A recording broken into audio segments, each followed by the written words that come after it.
Celebrations at the Moi International Sports Center KASARANI, tears and tear gas in Nairobi's Eastlands. Two events on a day the nation should ideally be expected to be pulling in one direction, underlying the divided state of Kenya. The president officially takes the reins again to serve a steering country crying out for healing, and the challenge is big. This is NTV Tonight on yet another momentous day in Kenya's history. The top stories. I, UHURU Kenyatta, do swear. UHURU officially takes the reins again in elaborate ceremony witnessed by thousands. Brothers and sisters in the East African community, from today, you will be treated like Kenyans. Like your Kenyan brothers and sisters, you will only need your identity card. President Kenyatta's agenda as he begins his second and last term as head of state.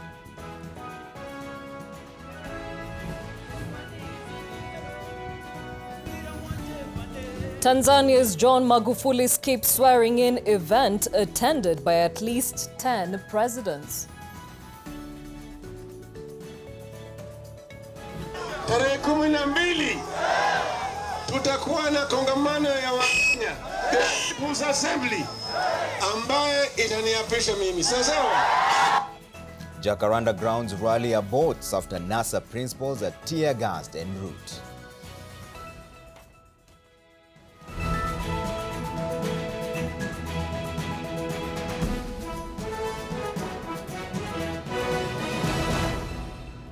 Thank you for joining us. Our sign language interpreter tonight is David Agondoa. My name is Gladys Gachanja. And I'm Trevor. Ombija. Welcome to the broadcast. Tonight we start on a sad note. A family in Pipeline is mourning their 7-year-old child allegedly killed by a stray bullet from a police gun as officers patrolled Pipeline Estate off Outer Ring Road right here in Nairobi. 7-year-old Geoffrey Mutinda was playing on the first floor of the apartment when his life was cut short by a bullet fired by a policeman.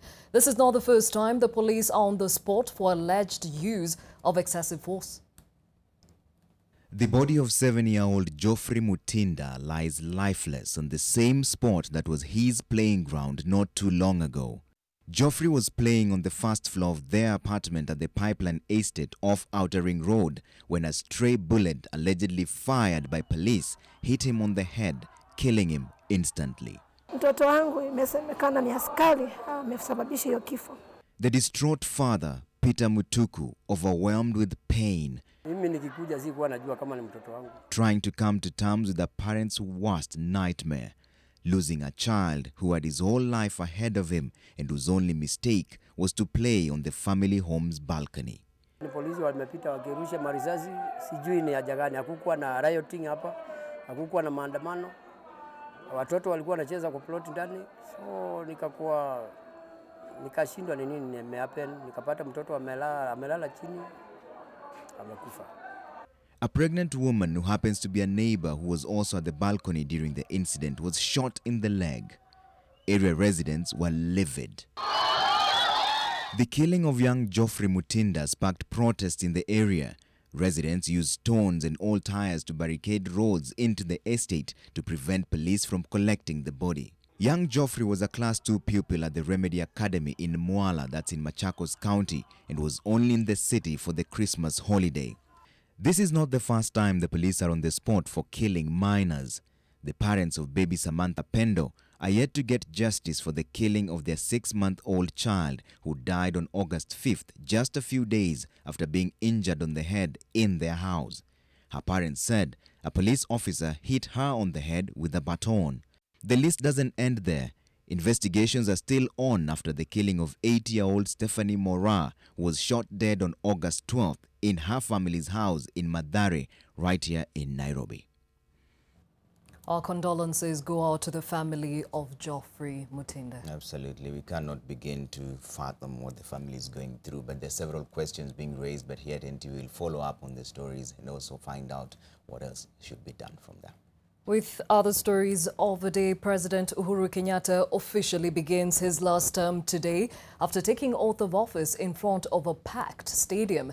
Kenyatta and his deputy William Ruto, flanked by their spouses, pledged allegiance to the Constitution and swore to execute their legal mandate for the next years. Well, the ceremony was punctuated by a pledge to unify a country now deeply divided after 123 days of polarizing politics. And as Genmi Jungu reports, national unity and reconciliation will be top on the president and his deputy's agenda.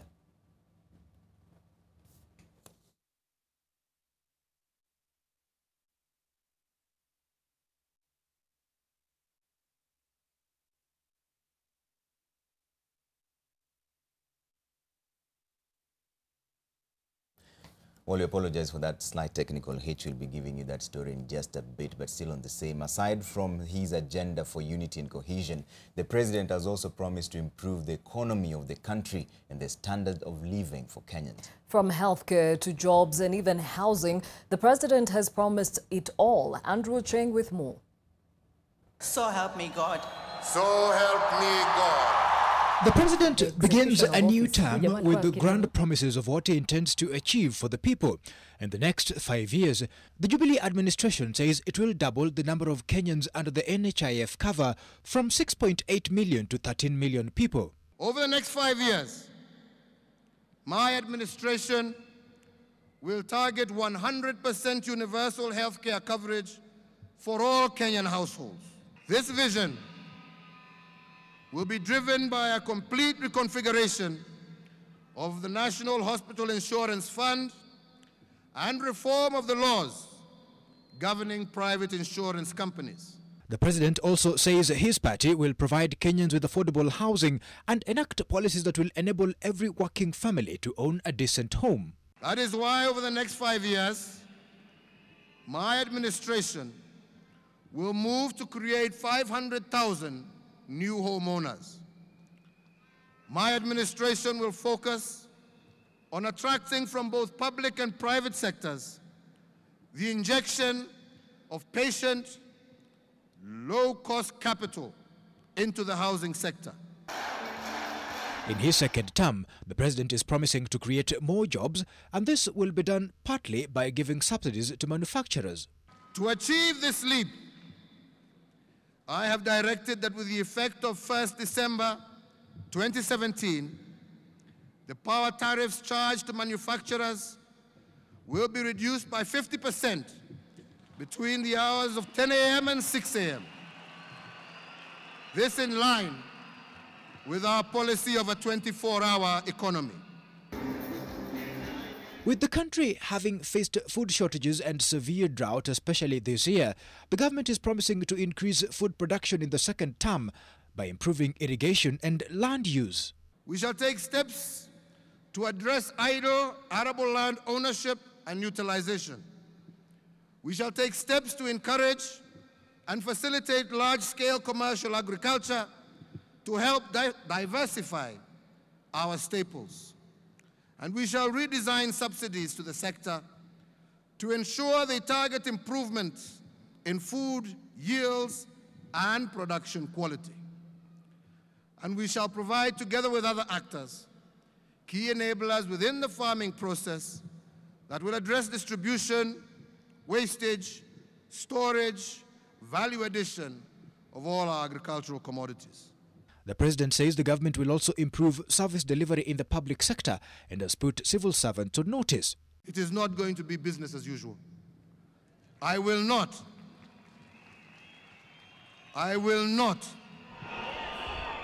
allow faceless bureaucrats and functionaries to deny the public the quality of service they deserve from their government. And it was not just for Kenyans. The entire continent stands to benefit from Kenyatta's second term. He has ordered that visitors from any part of Africa will now be able to get visas on arrival at all ports of entry. It gets even better for East Africans. As a mark of our continued commitment to you, our brothers and sisters in the East African community, from today, you will be treated like Kenyans.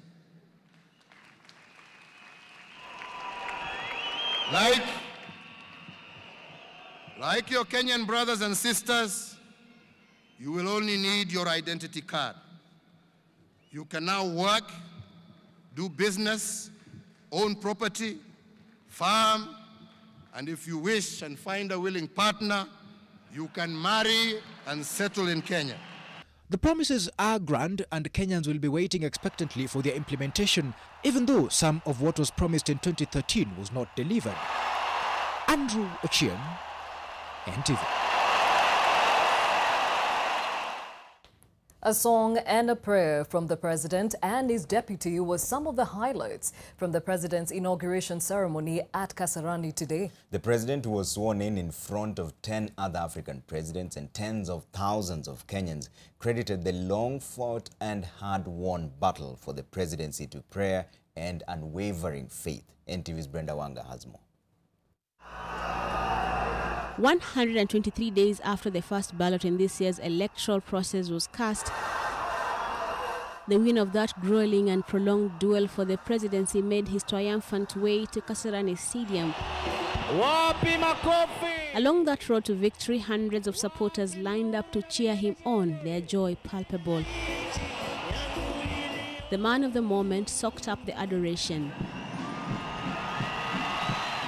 The biggest applause, though, was reserved for him when he entered the stadium and moved that much closer to sealing that presidential victory. I, Uhuru Kenyatta. In a total of 151 words contained in 2 different oaths, and holding the Bible his father, the late Mzee Jomo Kenyatta, used at independence, and the original copy of the Constitution that was promulgated 7 years ago, Uhuru Kenyatta made that switch from President-elect to President of the Republic of Kenya for the final term. The President has completed the signing ceremony. A near-identical oath was administered by the Registrar of the Judiciary and taken by William Samoei Ruto, the Deputy President of Kenya. That I will always, truly and diligently serve the people. And to seal that process, the traditional 21-gun salute ushered in the final term of the UHURU presidency. With the oath of office and the inauguration certificate safely tucked away, the president and his deputy turned this event into a Thanksgiving ceremony, and the choir this time round was led by none other than the deputy president. Wimbo Hakuna Mungu Kama Wewe. Na mimi ndio nitakuwa soloist leo. Hakuna Mungu kama wewe. Hakuna Mungu kama wewe. Hakuna. That Thanksgiving mood had prevailed hours before the president arrived at Kasarani. The crowds in their tens of thousands had filled the Kasarani Stadium to capacity, had been singing and chanting. They were kept entertained by both homegrown and imported talent.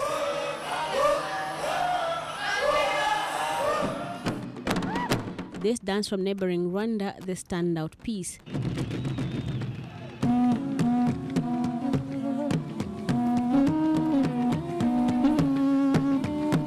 Amongst those who enjoyed the show and witnessed the inauguration were 10 presidents from Botswana, South Sudan, Zambia, Djibouti, Namibia, Ethiopia, Rwanda, Somalia, Gabon, and Uganda.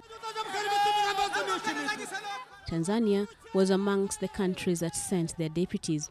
Well done, the people of Kenya. We're very proud of you.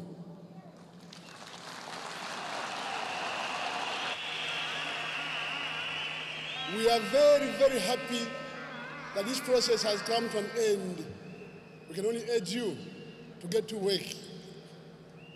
We are worried as your friends because this process took too long. The people of Rwanda send you very warm greetings and congratulate you for the well-run elections. All the best to you. Thank you.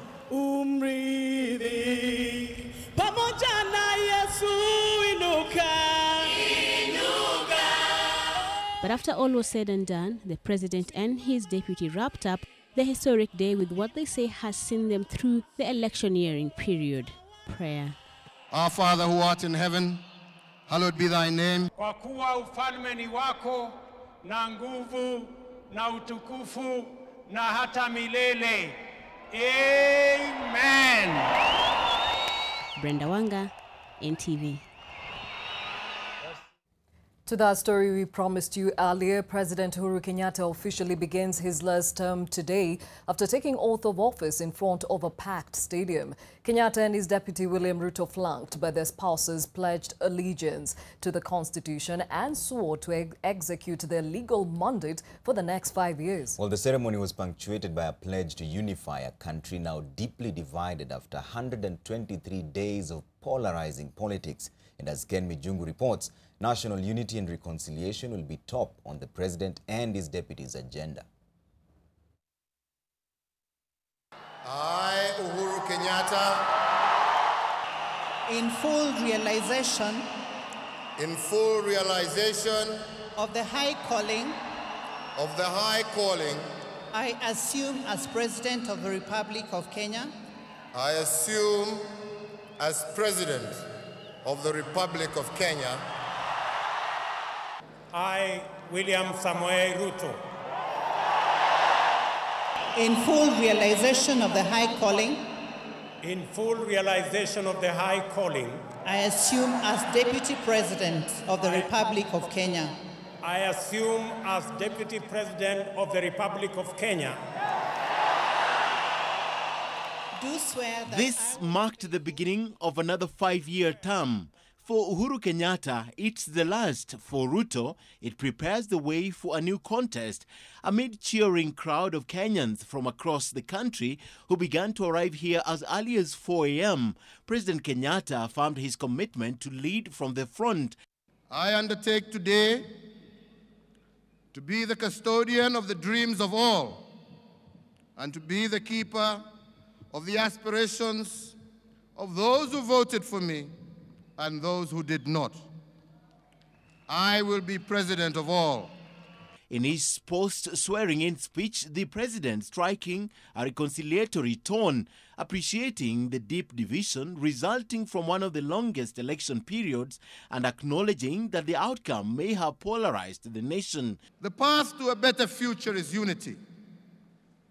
And I believe that we can build a nation in which we live in peace as brothers and sisters, whatever part of the country they come from, whichever way we may worship God, whatever language we speak.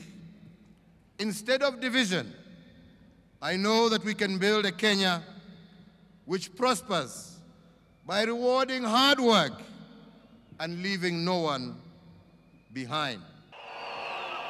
This against a backdrop of protests and dissent from the opposition, which still refuses to accept the election period has come to an end. The president and his deputy in their speeches vow to unite Kenyans and reject politics that continue to divide the citizens along tribal and ethnic lines and urge Kenyans to live in harmony with each other. I today once again urge all of you to be your brother's keeper. Every day, I will work to bring you closer to your dreams and to unite our beloved country. This sacred task, however, goes beyond the work of a president or any group of government officials. I call on all peace-loving Kenyans to join me in this endeavor.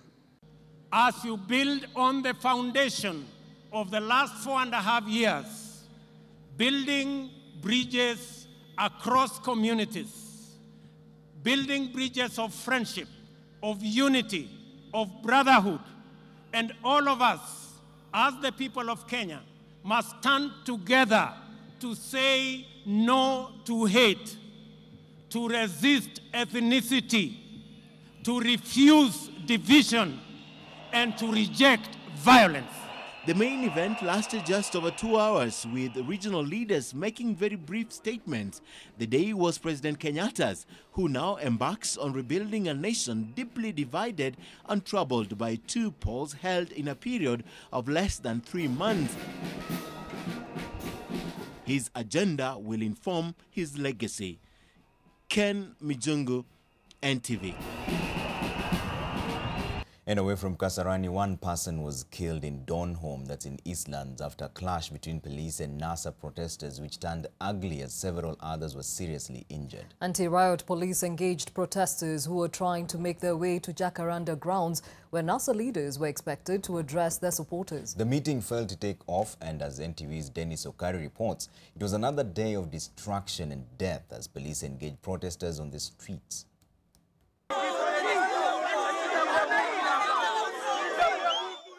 Manyanja Road, leading to Gachanja grounds in Donholm, was a no-go zone for several hours today.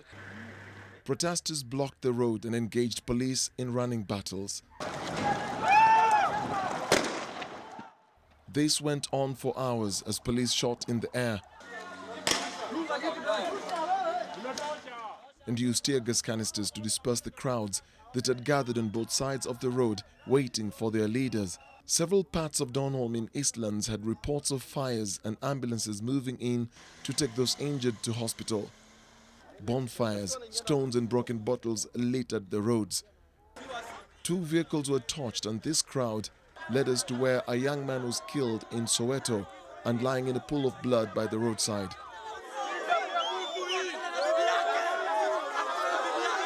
They alleged it was the police who did it.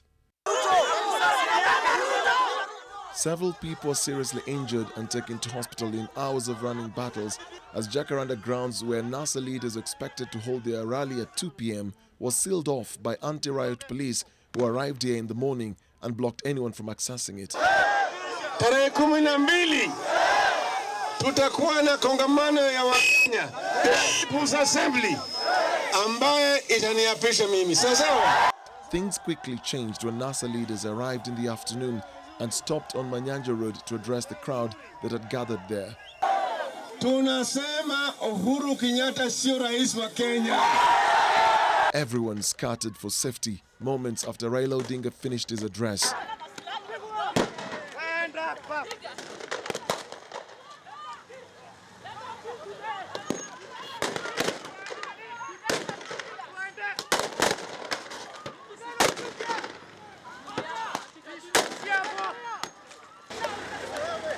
Anti-riot police engaged the supporters, and the area was cleared with those hiding flushed out and beaten. This is Manyanja Road, and just a few moments ago, NASA leaders led by Raila Odinga were addressing the crowds just behind me. A few moments later, the anti-riot police dispersed everyone, and they're trying to put out the fires that have been lit by the protesters. Everyone has scattered for safety, and now the police are looking for the protesters from wherever they're hiding. There's a lot of heavy gunfire and tear gas canisters being shot into the air. NASA had planned to lead a procession to Gachanja grounds to mourn Kenyans they claim were killed by the police as they welcomed him after his 10-day tour of the US. A reinforcement of anti-riot police came in late afternoon and helped clear the roads and contain the protesters from coming out of their homes. Dennis Okari, NTV. And staying with those protests, NASA leader Raila Odinga has announced that he will be sworn into office as president of Kenya on December 12th, when Kenyans will be marking the 54th Jamhuri Day. Well, the NASA team evaded police for almost an hour in the city as they sneaked their way into Kibra constituency, where they insisted that they do not acknowledge President UHURU Kenyatta. Leila Mohammed was there. Tumesema mwezi huu ya December. Before he could finish his speech earlier this evening at Manyanja area, Raila Odinga and his team were tear-gassed out of the vicinity, with their supporters scattered into various parts of the estate. In his speech, Raila had declared that he will be taking oath of office soon. Tarehe 12 tutakuwa na kongamano ya Wakenya People's Assembly ambaye itaniapisha mimi. Sawa. At this junction, a group of youth gathered to catch their breath before taking their next step, with police hot on their heels.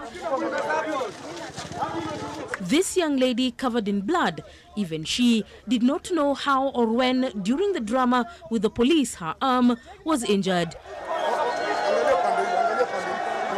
Soon Raila and his convoy emerged from one part of the city and quickly took off through various roads, including Jogoo Road, Likoni Road, Mombasa Road and the Southern Bypass, and headed into Kibra slums to address his supporters. Tulikataa uchaguzi wa Oktoba 26. Kwa hivyo tumesema kule Jakaranda ati sisi na Wakenya wengi hatutambui Uhuru Kenyatta kama rais wa Kenya. It is here that he buttressed his point that on the 12th of December, he will be making a new step towards achieving his presidential ambitions. Sisi tulipata kura milioni 8.5. Uhuru akapata kura milioni 7.1. Tulimshinda zaidi ya milioni 1.4. Lakini wale wezi wa IBC wakabadilisha matokeo, wakatangaza Uhuru alikuwa ameshinda. Ikatubidi sisi twende mahakamani kwenda kuchallenge yale matokeo. He noted that the events at KASARANI Stadium would be replicated by the NASA teams very soon. Kama wana NASA ndio tulishinda uchaguzi. Na tulisema wakiapisha.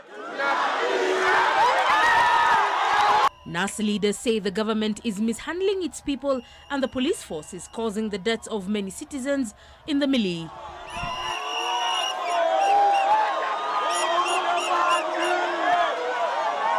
Tuko tayari kuonana na yeyote mundu.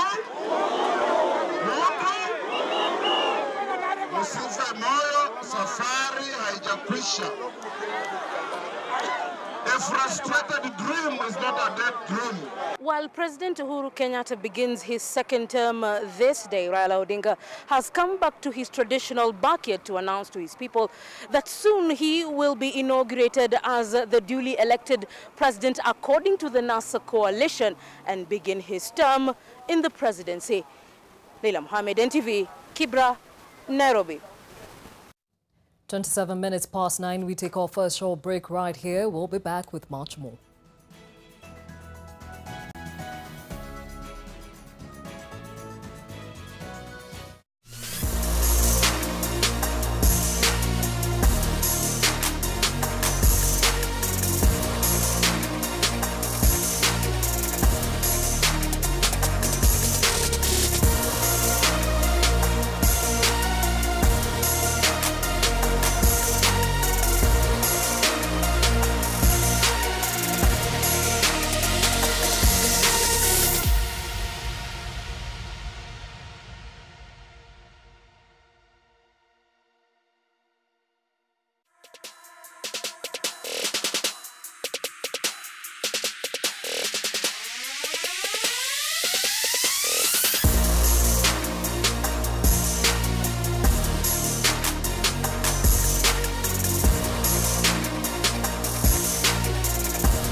thank you for staying with us. Israel will open an embassy in Rwanda. Israel Prime Minister Benjamin Netanyahu says his country wants to have observer status in the African Union as it is interested in being part of advancing projects on the continent. Netanyahu was meeting presidents from some countries in Africa who attended President UHURU Kenyatta and Deputy President William Ruto's inauguration. He missed the event as he arrived in the afternoon, as Sharon Baranga tells us. Around 3 p.m., the aeroplane carrying Israel's Prime Minister Benjamin Netanyahu landed at the Jomo Kenyatta International Airport. His arrival was anticipated. Officers who received him shot in the air as a sign of respect. And then a band played both Israel and the Kenya national anthem before he inspected the guard of honor. Netanyahu was in the company of Isaiah Kabira, who is Kenyan ambassador to Australia, and he was received by retired General Jeff Otieno, who is the Kenyan ambassador to Egypt. The Prime Minister then left for State House Nairobi, where he was received by President Kenyatta, his deputy Ruto, and presidents from African countries who attended the inauguration. Netanyahu's message to the African leaders was the importance of establishing relationships that advance development. We love Africa, and I would like very much not only to cooperate on the individual basis with each of your countries, with Kenya and with each of your countries, but also with the African Union. And I hope that we'll all find a way to have Israel become an observer status and the African Union, because we can help. We can not only observe, we can help build together a better future for Africa. Netanyahu was expected to attend the event at Kasarani, but arrived an hour late after the swearing-in ceremony was over. So for every one of your initiatives, there'll be an initiative on our part to seize the future, to make life better and safer for your people. It's good for you. It's good for us, it's good for Africa. Now there's a challenge. The challenge that we face is also security. There is a savage disease. It rampages so many countries. Boko Haram, Al-Shabaab, the awful jihadists in the Sinai. This is a threat to all of us. And I believe that we can cooperate with other countries, between us and with others. And if we work together, we'll defeat the barbarians. Our people deserve better. We can provide it for them. This is his second time to visit the country, on the third on the continent. Sharon Baranga, NTV. Back to Kasarani, several people were injured during a stampede at the sports stadium as they tried to get in for the presidential inauguration ceremony. Well, thousands of Kenyans started trooping to Kasarani as early as 4 a.m. to attend President UHURU Kenyatta's swearing-in ceremony. A crowd of people rushing in and forcing themselves through the gates of Kasarani Sports Stadium. The crowd broke one of the barriers, causing a stampede as security officers tried to control the gathering. Security officers were forced to use tear gas to disperse them. Emergency medical personnel attended to the injured. Dozens of police manned the gates to keep the crowd from getting in again. However, not everyone that had come to attend the swearing ceremony had come to witness the day. There were others who came with sinister motives to steal from those gathered here. This one caught stealing a mobile phone from this lady was not successful as those around him stopped him.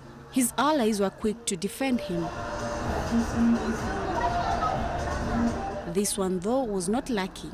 The crowd caught him and beat him up. He, however, managed to slip away from the mob.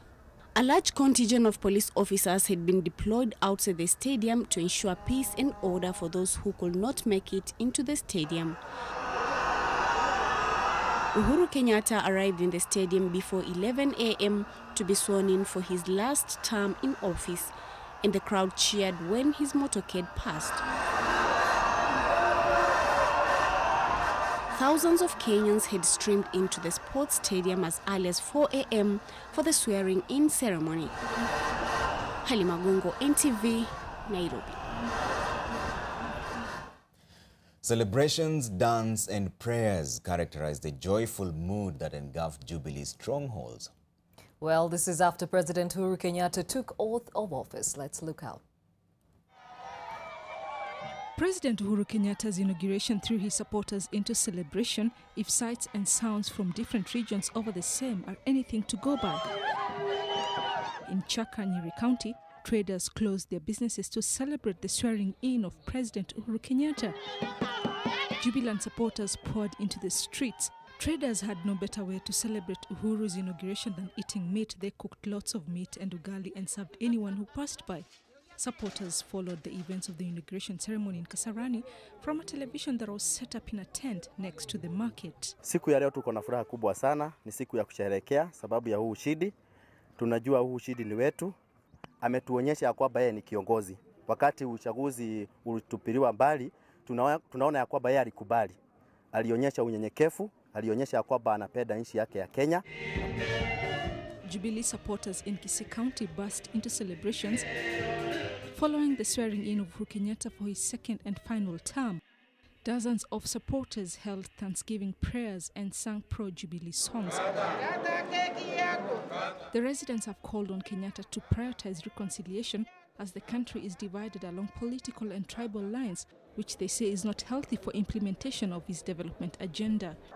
Uhuru wetu Muigai Kenyatta, wewe ni mtu wa Mungu, wewe ni mtoto wa Mungu. Hakika wewe una upendeleo, unapenda kila mmoja, na kuomba ya kwamba hata ingawa wale wengine hawakukupea kura, uwapende, walete pamoja, maana Kenya yetu ni moja. Walete pamoja. Similar kinds of celebrations and streets fanfare also took place in Kiambu County. Enthusiastic supporters slaughtered livestock and grilled the meat as they celebrated President Uhuru Kenyatta's inauguration. Many followed the proceedings on live television. Na watu leo wamefurahia sana, hata wamesema tuchinje buzi siku ya leo ndio tukule tukiwa pamoja, tusherehekee pamoja na rais yetu akiwa pale akiwapishwa, tukiangalia kwa TV. Tumefurahi sana sababu Uhuru amepatiwa uongozi tena atawale miaka hii ingine 5. Na message yangu ile ningependa kupitisha kwa watu ni kwamba tukae na amani. All right, from the celebrations, let's take another short break here on NTV Tonight. We'll be back with much more, including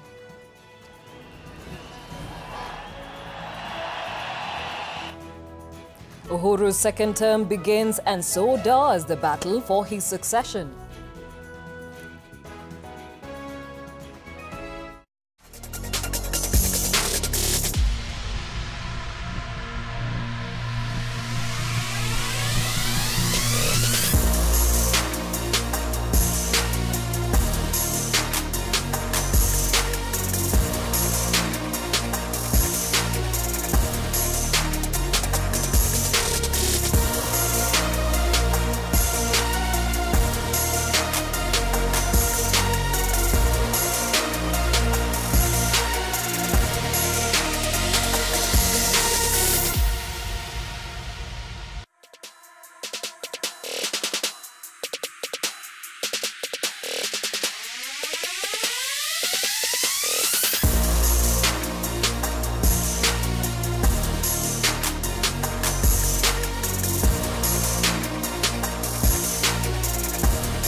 Welcome back. President Uhuru Kenyatta's second term will have him facing economic challenges that, if not addressed, could see the country further lose track of the path towards attaining Vision 2030. Well, Kenya's economy is expected to grow by 5.1% this year, down from a projected 5.9%.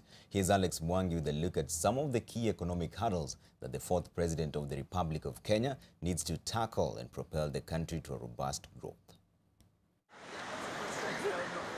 Job creation remains the biggest headache for President Uhuru Kenyatta given the country's youthful population. The Jubilee government aims to create 1.3 million jobs every year. Last year, the economy generated 832,900 new jobs. Of these, 747,300 or 90% of them were in the informal sector. Whereas the informal sector employs the bulk of Kenyans, the quality of majority of the jobs is not the kind that contributes significantly to economic growth.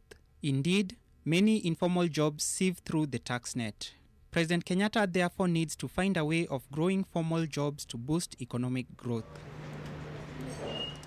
The growth in GDP this year has been revised downwards to 5.1% from 5.9%, taking Kenya further away from the trajectory required to attain Vision 2030. Quarter one we grew at 4.7%. and quarter two 5%. That gives us sort of an average of only first half of this year of about 4.9 thereabout. The GDP growth can only go up to 6.7 by the year 2020.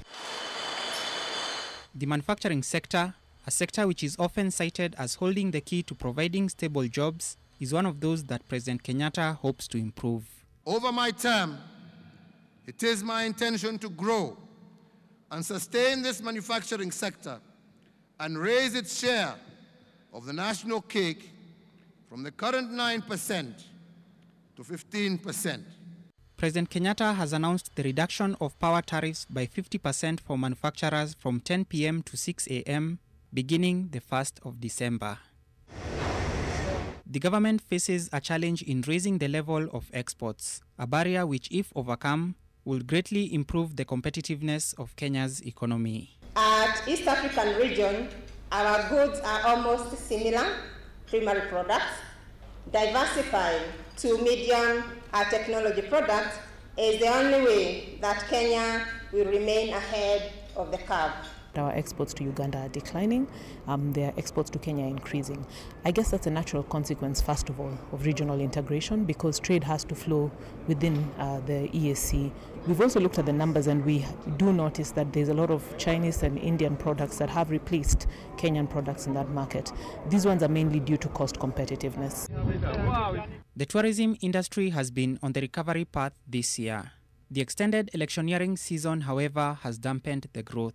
You know, the international tourist really doesn't care whether Kenya holds 10 elections in a year, as long as we conduct ourselves in a peaceful manner. Cases of terrorist attacks in parts of the coast and northeastern regions contribute to negative publicity for a country whose tourism potential is far from being fully tapped.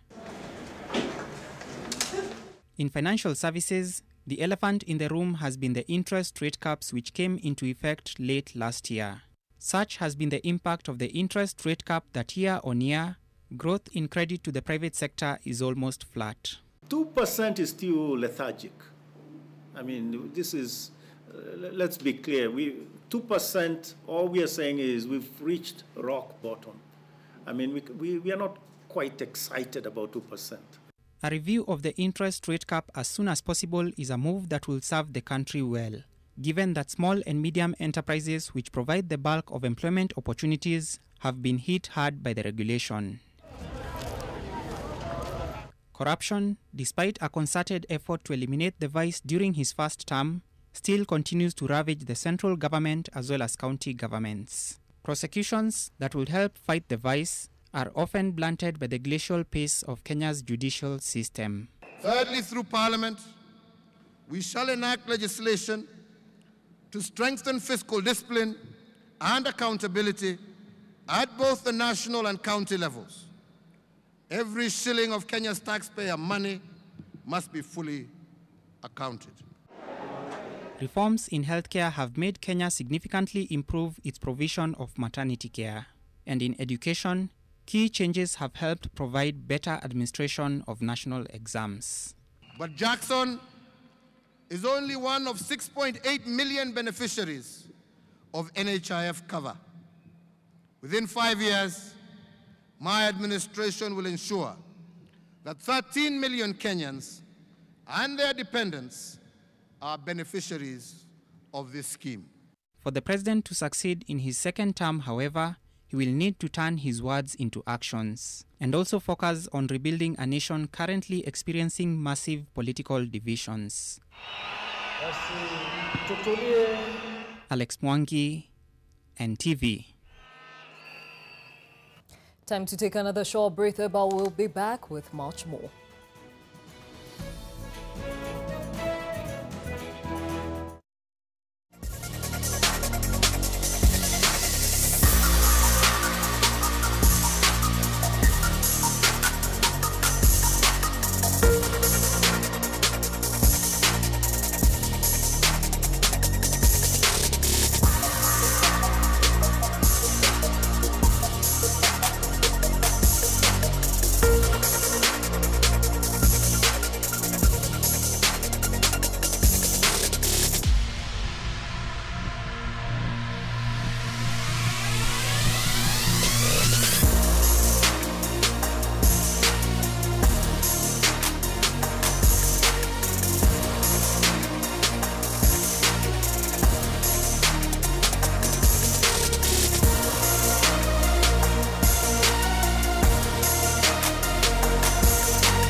thank you for staying with us. Let's get into a bit of politics here. And President Uhuru Kenyatta's second term gives him a chance to write and defend his legacy, especially coming back into office after a divisive election. But succession politics, evident during the Jubilee Party primaries, could prove a headache for President Kenyatta as he seeks to lead a united party with a majority of members of parliament and governors. Enoch Sikolia looks at the Uhuru Kenyatta succession battle that could shape the final term in office.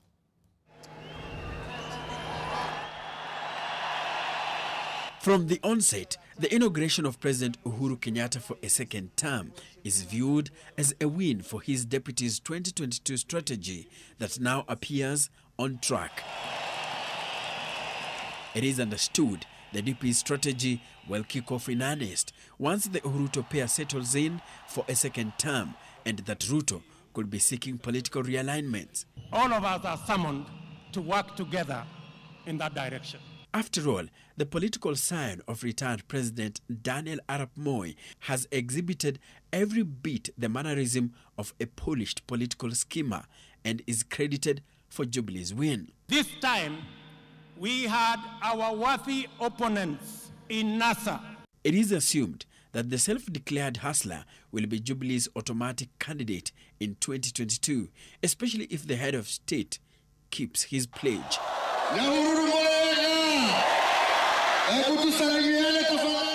Ruto expects to inherit the vote-rich Mount Kenya voting bloc if Jubilee sticks to its succession plan. But President Kenyatta's dalliance with his political father, retired President Daniel Arap Moi, may have intensified the silent power struggles going on in Jubilee and its affiliate parties. Ahead of the Supreme Court ruling that upheld his re-election, the head of state visited retired President Moi, and the decision to let the son of Moi and Baringo Senator Gideon Moi welcome heads of state arriving for the swearing-in ceremony is likely to be viewed with suspicion from those close to the DP. The Uhuru Kenyatta succession battle is likely to be felt up to regional levels. If Jubilee's succession strategy for the president sticks, then intense political battles at play in Mount Kenya region will be about who to be Ruto's running mate in 2022. Jostling has already started in earnest, even as the Uhuru pair ponders how to reconstitute their second-term cabinet. Hakuna siku hata moja tuliketi tukachagua Maina akawa ndio mnenaji wa watu wa Mount Kenya region. It is expected that whoever Ruto taps will be the automatic Jubilee presidential candidate in 2032 should Ruto's 2022 bid become successful, and if he makes a successful defense 5 years later for a two-term presidency.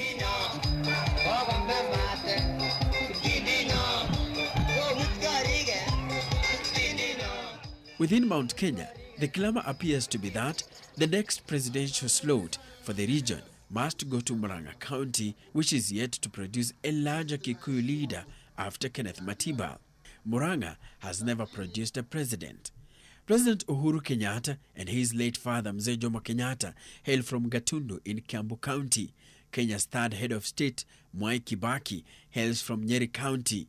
Currently, Murang'a is represented by Transport CS James Macharia in the cabinet, but there is a push to have former Kigumo MP Jamle Kamau appointed CS with an assumption that he becomes Ruto's automatic running mate in 2022. Leaders from Nyeri and Laikipia counties, however, have their eyes cast on devolution CS Mwangi Kiunjuri. His appointment into cabinet in 2015 was seen as a warm-up to his presidential bid, and this talk resurfaced again after Nyeri Senator Ephraim Maina appeared to suggest that he had failed and was not fit for reappointment as CS, sparking a major political row in the region. Like Laikipia, we have leaders, and we believe in our CS Mwangi Kiunjuri. It is now my pleasure to bring before you the President of the Republic of Kenya. Besides the agenda the president has set for himself, and as he strives to shape his legacy, he will also have to deal with issues related to his succession. Enoch Sikolia, NTV. To the coast, 2 police officers died while 3 others were injured in Lamu after suspected terrorists laid an ambush on the convoy along the Garsen-Lamu road at Nyongoro area. Well, Coast Police Boss Larry Kieng said the officers were among a team of officers escorting passenger buses traveling from Lamu. The attackers emerged from the bushes and started shooting randomly at the police escort vehicle at around 11 a.m. The injured officers were rushed to UHURU dispensary for treatment, and the passengers were not attacked, but a traveler in one of the buses told NTV that the militants entered the buses and started spreading leaflets with the message, "Our target is the government," written on them. The attack comes a day after Kenya Defense Forces destroyed 6 Shabab transit camps in Boni Forest, where the militants are believed to be hiding. Weapons, food and medicine were recovered during the operation.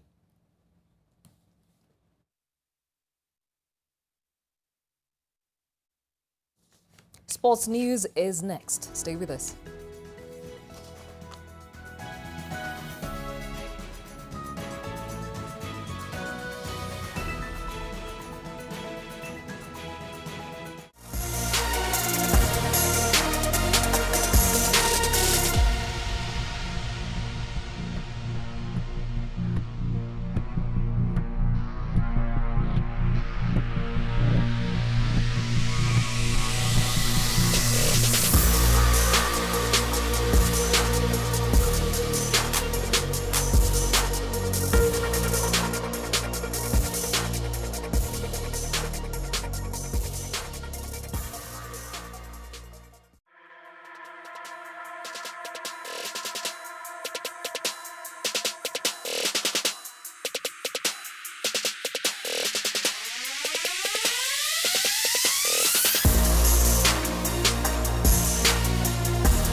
Harambee Stars will be without Gor Mahia midfielder Kenneth Muguna in the forthcoming edition of the Sekafa Senior Challenge Cup that is scheduled to kick off on Sunday.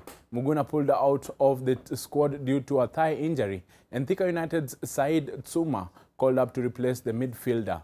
Muguna will be the second player to pull out of the showpiece due to an injury, after teammate Harun Shakava, who was ruled out earlier, also injured. Shakava's place was taken by Zoo FC's Isaac Kipyegon. Another player who was added to the earlier named team was Kipyegon's teammate Nicholas Kipkirui. The team that has been in camp from Sunday will kick off their campaign against Rwanda. Meanwhile, Football Kenya Federation FKF has confirmed changes on venues, with matches set to be played in Kisumu shifted to Machakos Stadium, citing security reasons. Some rugby, and Cyprian Kuto touched down twice as Homeboys beat Kenya Harlequins 41-39 in the Kenya Cup opening match at the RFA grounds. The DJs ran in 5 tries, 4 penalties and 2 conversions against Kenya Harlequins' 6 tries and 1 penalty and 3 conversions. Mohamed Omolo, Nelson Sangura and Michael Wanjala scored Homeboys' 3 other tries, with Omolo adding the points. Eric Shikuku, Peter Misango's brace and Tony Mutai with another brace scored for Queens. Homeboys got the maximum of 5 points for winning, with a bonus to move to 4th in the standings, while Queens bagged 2 losing bonus points. Homeboys' next match is against Nondis at the Jamhuri Park, while Queens welcome Nakuru RFC.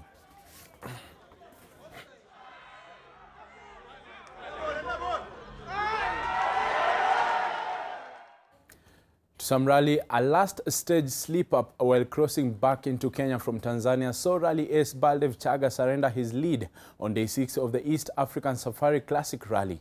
Chaga was among several drivers who took a wrong turn on the 25-kilometer Lunga stage, losing his lead to British driver Richard Jackson, who leads the event by 3 minutes over Chaga, with Carl Flash Tundo in third 8 minutes back.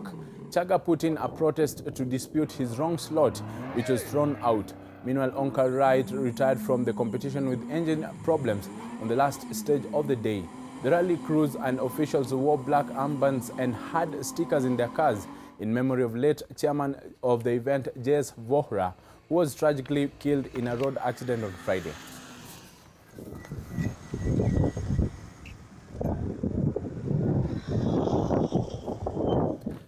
To some football action tonight, Zlatan Ibrahimovic is pushing for his first start since April as Manchester United travel to Watford in the Premier League action tonight at the Vicarage Road.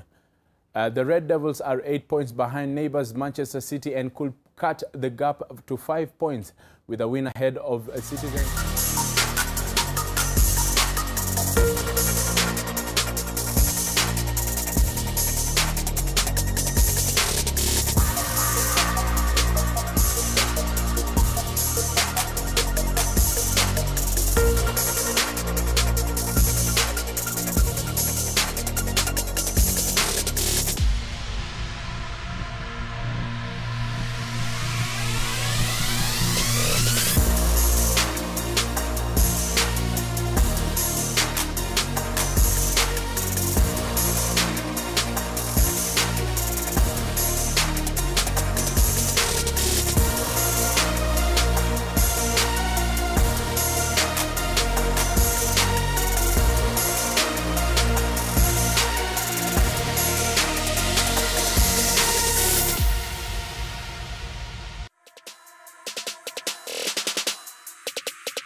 Time for us to call it a night. Thank you for your company, and thank you to David Agondor, who has been our sign language interpreter. My name is Gladys Gachanja. Have a good night.